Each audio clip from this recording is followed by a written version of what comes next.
विभाज्यता की जांच। जब हम अभाज्य गुणनखंड या लघुत्तम समापवर्तक या महत्तम समापवर्तक ज्ञात करते हैं तो हमें आमतौर पर क्या करने की ज़रूरत होती है? हमें यह देखने की ज़रूरत होती है कि दी गई संख्या 2, 3 और 5 इत्यादि से विभाज्य है या नहीं। तो अनिवार्य रूप से हम क्या कर सकते हैं कि हम एक निश्चित संख्या के द्वारा विभाज्यता की जांच कर सकते हैं। तो चलो हम विभाज्यता की जांच के अलग अलग नियमों को जानें। चलो 2 से शुरुआत करते हैं। अब यह तो बहुत आसान है कि यदि इकाई के स्थान पर 0 और सम संख्या हो तो इसका मतलब यह है कि वह 2 से विभाज्य है। आओ कुछ और उदाहरण देखें। उदाहरण के तौर पर 26। 26 में इकाई का अंक 6 है जो कि एक सम संख्या है, तो यह 2 से विभाज्य है। 70। इसमें इकाई का अंक 0 है, अतः 70 2 से विभाज्य है। 25, 69, 363। इन सभी संख्याओं में इकाई के स्थान पर विषम संख्याएं हैं, अतः यह 2 से विभाज्य नहीं है। इसके बाद 3 से विभाज्यता का नियम है। 3 से विभाज्यता की जांच करने के लिए हमें संख्या के सभी अंकों का जोड़ करना होता है।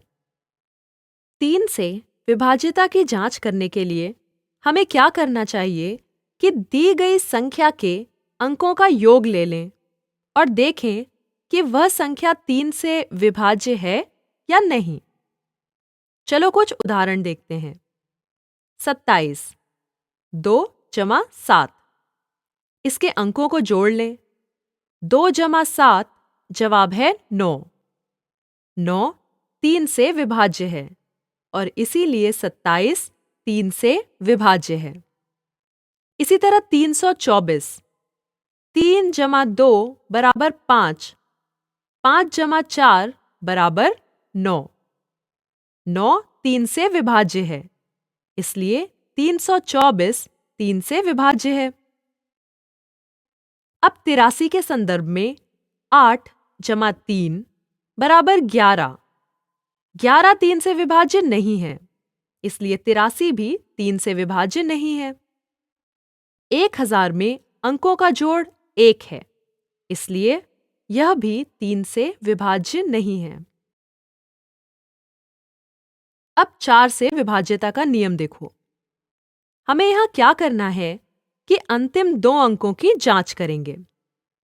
यदि अंतिम 2 अंक 4 से विभाज्य हैं या 0 हैं, तो वह संख्या 4 से विभाज्य है।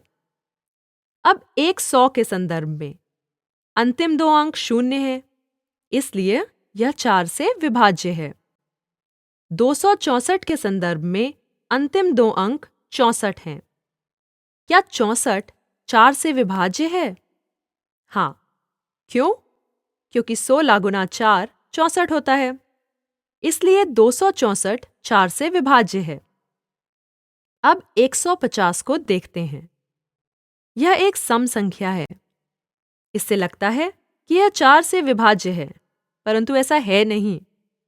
लेकिन नियम का कहना है कि अंतिम 2 अंक 0 होने चाहिए। लेकिन यह मामला नहीं है, क्योंकि यहाँ केवल 1 अंक 0 है। लेकिन आप वास्तव में 150 को 4 से भाग करके देखें और आप देखेंगे कि यह 4 से विभाज्य नहीं है।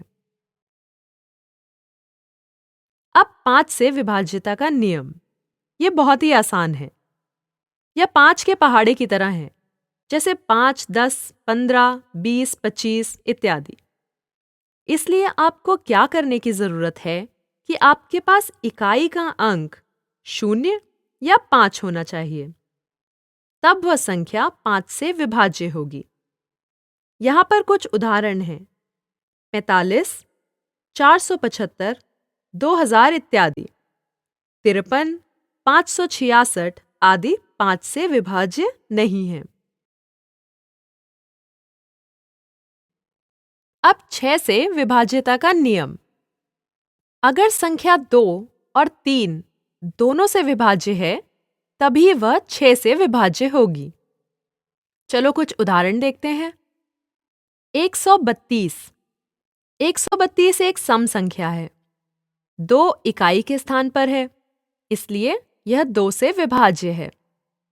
चलो अंकों का जोड़ करते हैं। 1 जमा 3 बराबर 4। 4 जमा 2 बराबर 6। 6 3 से विभाज्य है, इसलिए 132 भी 3 से विभाज्य है।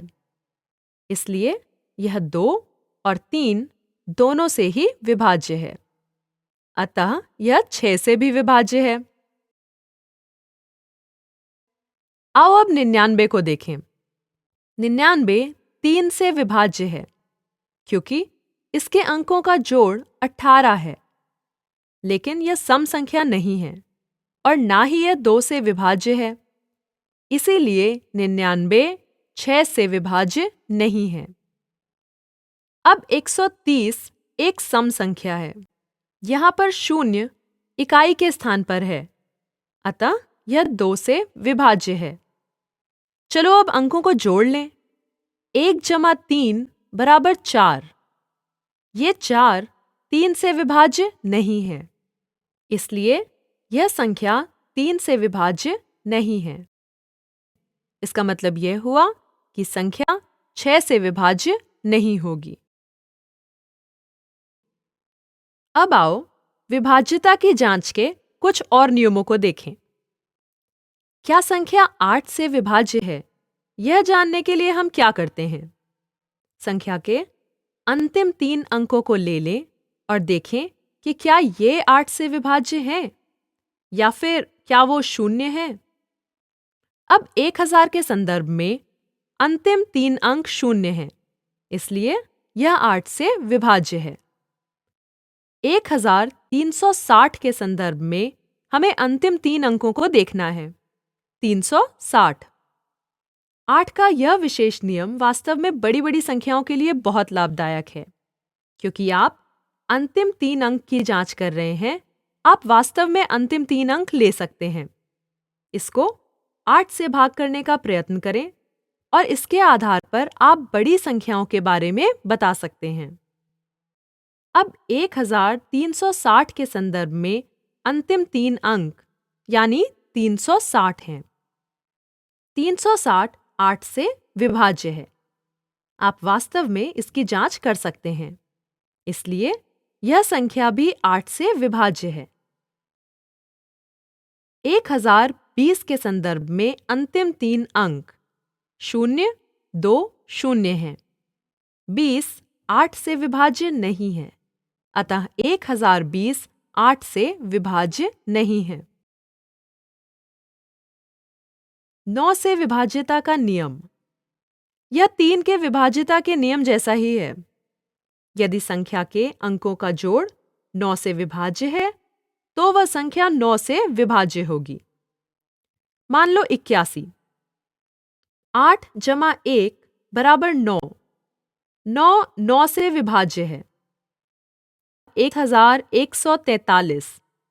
1 जमा 1 2। 2 जमा 4 6 जमा 3 9।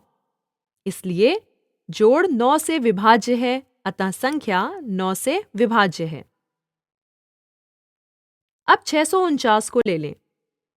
6 जमा 4 जमा 9 बराबर 19। 19 9 से विभाज्य नहीं है, इसलिए यह संख्या 9 से विभाज्य नहीं होगी।